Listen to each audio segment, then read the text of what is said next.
Hello friend, कैसे हैं आप सभी लोग। आप सभी की पढ़ाई कैसी चल रही है। घर में रहिए और सेफ रहिए, इसलिए अपनी घर पे रहकर ही ज़्यादा से ज़्यादा पढ़ाई कीजिएगा। जितना हो सकेगा, अगर सीटेट की तैयारी कर रहे हो तो जितना हो सकेगा आप प्रीवियस पेपर भी पढ़िएगा। जितने क्वेश्चन करेंगे उतना ही बेनिफिट होगा आप लोगों के लिए भी। अभी तक कोई ऐसी डिटेल नहीं आई है कि इसका एडमिट कार्ड कब आएगा और ये कब होगा। अभी तक वही डेट है, एडमिट कार्ड भी आ जाएगा।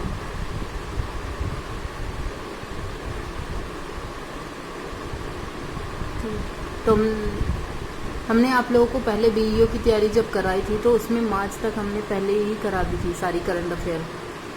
6 मंथ की एक बार कराई थी, 6 मंथ की हमने एक बार कराई थी। फिर उसके बाद जनवरी फरवरी मार्च हमने कुछ खुद हैंड राइटिंग से किए थे, उसको भी आप लोग पढ़ लीजिएगा मार्च तक, क्योंकि अगस्त में पेपर है तो पुराना प्रीवियस पेपर ज़रूर आएगा जनवरी से।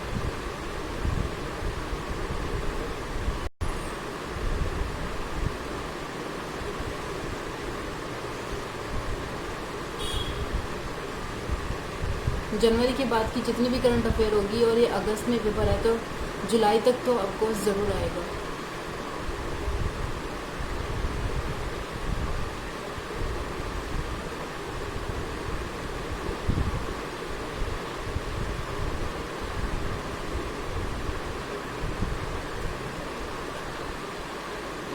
ठीक है, तो हम उसके बाद की जो भी क्वेश्चन है, या इसमें बीच बीच में वैसे भी क्वेश्चन मिलेंगे, अप्रैल के भी हैं और मिक्स क्वेश्चन है, क्योंकि मिक्स ही क्वेश्चन बनाए गए हैं जिससे आप लोगों का पुराना भी तैयार हो जाएगा साथ साथ में, और नए वाला भी तैयार हो जाएगा।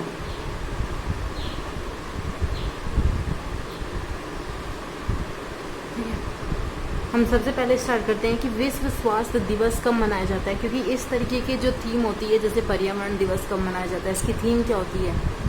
दिवस का सभी को ज़्यादातर पता होता है कि पर्यावरण दिवस कब मनाया जाता है, लेकिन इसकी थीम ज़्यादा इंपॉर्टेंट होती है। तो यहाँ पे क्या पूछा गया है कि विश्व स्वास्थ्य दिवस कब मनाया गया, 2020 का, और ये कब मनाया गया था, 7 अप्रैल को मनाया गया। अब इसकी थीम सबसे ज़्यादा इंपॉर्टेंट है, जो आप लोगों को पता होना चाहिए। तो उसकी थीम क्या है, year of the nurse and midwife. ये हम लोगों ने जब मार्च तक अपनी करंट अफेयर की थी उसमें भी ये बताया था, क्योंकि कुछ थीम पहले ही आ जाती है, दिन से पहले ही।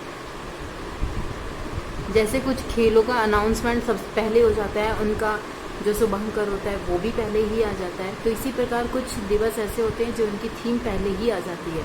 तो इसलिए हमने तब भी ये बताया था कि year of nurse of and midwife, ये इसमें ही बताया था। और ये क्या थी, विश्व स्वास्थ्य दिवस है जो 7 अप्रैल को मनाया जाता है। डेट कम पूछेगा, लेकिन उनकी थीम पे सबसे ज़्यादा क्वेश्चन पूछे जाते हैं। और उसके साथ साथ कुछ इंडेक्स भी हम लोगों ने पढ़ाए थे, इंडेक्स से भी एक क्वेश्चन ज़रूर पूछा जाता है, अवार्ड से 1-2 क्वेश्चन ज़रूर पूछे जाते हैं। तो इस तरीके के क्वेश्चन करेंगे तो आपको कोई ज़्यादा अच्छा रहेगा, क्योंकि इसके बाद ही आप लोगों का बीसीएस का भी पेपर है तो वो भी इसके साथ तैयार हो जाएगा। और अगर सेशन समझ में भी आ रहा होगा, समझ में आ रहा है, इम्पोर्टेंट है, आप लोगों को लगता है कि हाँ ये हमारे लिए बेनिफिट्स है, तो उसको लाइक भी कीजिए और शेयर भी कीजिए ज़्यादा से ज़्यादा लोगों को, और सब्सक्राइब भी कीजिए। दूसरा क्वेश्चन क्या है हमारा, गंगा हरितिमा अभियान चलाया गया था। ये भी बहुत पुराना अभियान है, ये मैंने कहा था अभी ये मिक्स आप लोगों को मिलेगा। इसमें क्या है कि गंगा हरितिमा अभियान है, इलाहाबाद से शुरू किया गया था। और ये कहाँ से किया गया था, बिजनौर, इलाहाबाद से स्टार्टिंग थी, लेकिन ये बिजनौर से बलिया तक किया गया था।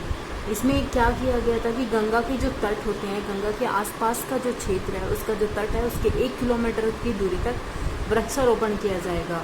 और वृक्ष ऐसे लगाए जाएंगे जो कि हमारी औषधियों के लिए, और जो बहुत इंपॉर्टेंट वृक्ष होंगे उनके लिए लगाया जाएगा। ये गंगा हरितिमा अभियान चलाया गया था, जो कि ये पूछा हुआ क्वेश्चन भी है कि बिजनौर से बलिया तक चलाया गया। ये इसमें पूछा जाता है कि गंगा हरितिमा जो अभियान है वो कहाँ से कहाँ है। आप लोग को एक ऑप्शन दे देगा तो दूसरे में गलत दे सकता है।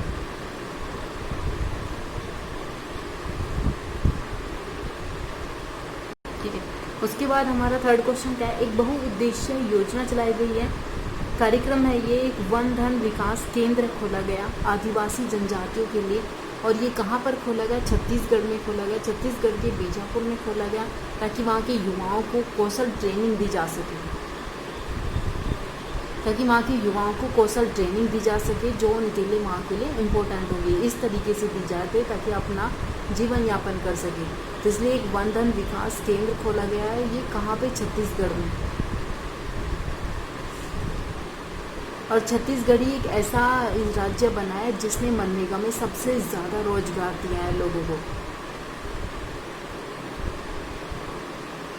ये भारत का पहला ऐसा स्टेट है जिसने मनरेगा में सबसे ज़्यादा रोजगार दिया, तो ये भी पता होना चाहिए।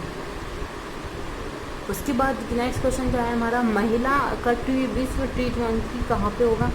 महिला का जो T20 होता है वो कहाँ पे होगा? कहाँ किसने जीता था? ये 2020 का ऑस्ट्रेलिया जीता था और ये 5 बार जीता था। ये पता होना चाहिए कि महिला का T20 विश्व कप जो हुआ था वो किसने जीता? ऑस्ट्रेलिया ने जीता था वो। उसके बाद क्या है कि ICC, इसमें एक महिला थी जो आप लोगों को पता होगा, शेफाली, वो सबसे कम उम्र की महिला थी।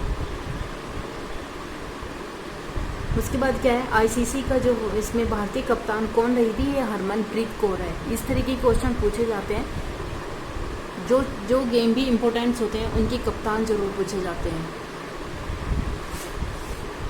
उसके बाद क्या है हमारा नेक्स्ट क्वेश्चन है, मेजर ध्यानचंद हॉकी के लिए लाइफ टाइम अचीवमेंट पुरस्कार किसको मिला? अगर यहाँ पे पूछा जाता है कि लाइफ टाइम अचीवमेंट पुरस्कार किसको मिला, तो ये किसको मिला है? हरविंदर को मिला है। ये पता होना चाहिए कि मेजर ध्यानचंद किस में मिलता है? हॉकी में मिलता है। और ये लाइफ टाइम अचीवमेंट पुरस्कार किसको मिला? हरविंदर को मिला। अगर आप लोगों को लगता है कि इसमें से कुछ इंपॉर्टेंस है, आप लोग उसका नोट्स बना सकते हैं, नहीं तो आप इसी को ही वीडियो को 2-3 बार रिवाइज करके भी रिवीजन कर लेंगे तो भी आप लोगों को याद हो जाएगा।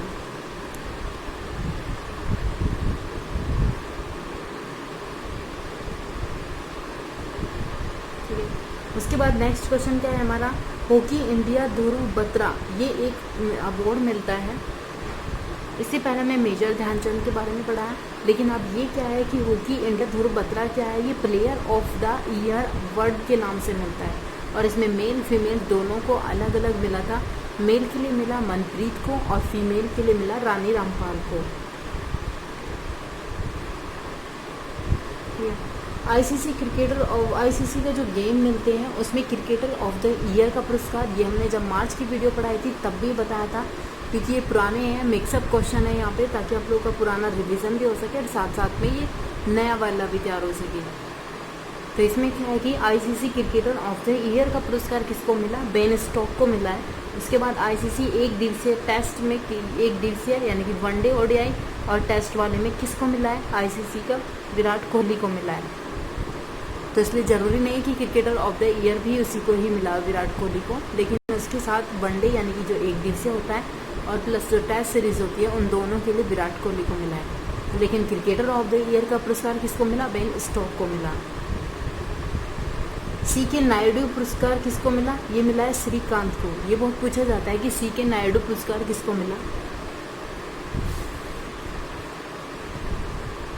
ये एक बार नहीं बहुत बार ऐसे क्वेश्चन पूछे जाते हैं क्रिकेटर से, किसी के नायडू पुरस्कार और पॉलीमर उमरीगर, ये एक ट्रॉफी होती है, ये भी किसको मिलती है? ये इस बार मिली है बुमराह को मिली है।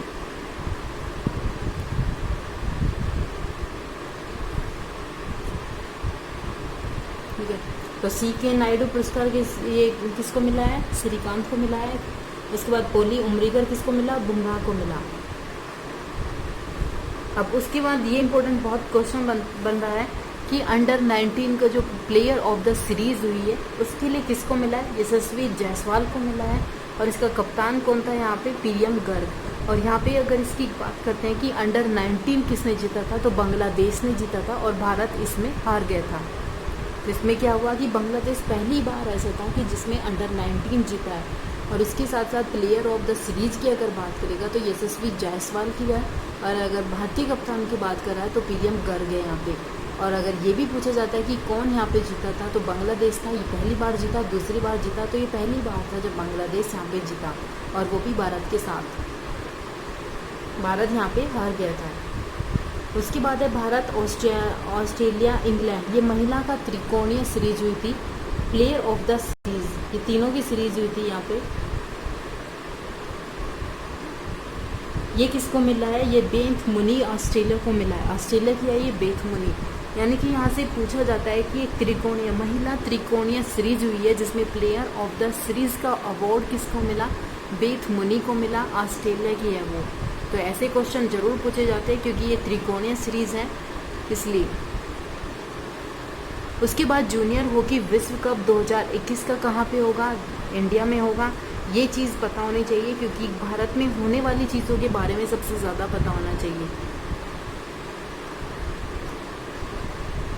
और अगर सेशन पसंद आ रहा होगा तो लाइक भी कीजिएगा और सब्सक्राइब भी कीजिएगा, ठीक है। उसके बाद ये क्या है कि जूनियर हॉकी विश्व कप 2021 का अगर पूछेगा तो कहाँ होगा, इंडिया में होगा। और अगर यहाँ पे पूछा जाता है कि महिला का कहाँ होगा तो साउथ अफ्रीका में होगा। पुरुष का कहाँ होगा, भारत में होगा 2021 में, और महिला का कहाँ होगा, साउथ अफ्रीका में होगा। उसके बाद है महिला फुटबॉल एशिया कप कहाँ होगा, भारत में होगी। महिला फुटबॉल एशिया कप ये कहाँ होगा, भारत में होगा। उसके बाद यूथ खेलो 2020 कहाँ हुआ था, ये आप लोगों ने ज़रूर पढ़ा होगा क्योंकि तीसरा यूथ गेम खेल था ये। और ये कहाँ हुआ था, असम के गुवाहाटी में हुआ था। और सबसे पहला अवार्ड किसने जीता, मतलब ज़्यादा से ज़्यादा पदक किसने जीते, जो नंबर 1 था वो महाराष्ट्र था, हरियाणा था, फिर दूसरे नंबर पे, तीसरे नंबर पे दिल्ली था, और चौथे नंबर पे यूपी आता है। और ये कहाँ हुआ था, दूसरा कहाँ हुआ था, हमारा पुणे में हुआ था।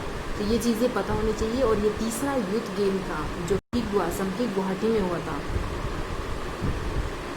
ठीक है। उसके साथ हम इस सीरीज़ को लगातार रखेंगे ताकि आप लोगों का पूरा करंट तैयार हो सके। जुलाई अगस्त तक पूरी सीरीज़ होगी। पुराना भी इसमें प्रीवियस भी होगा, मिक्सअप होंगे क्वेश्चन, कुछ अवार्ड्स, कुछ इंडेक्स, कुछ थीम्स होंगी जो पूरी कराई जाएंगी। लेकिन आप लोगों को उसके सबसे ज़्यादा से ज़्यादा देखेंगे तो और भी अच्छा रहेगा।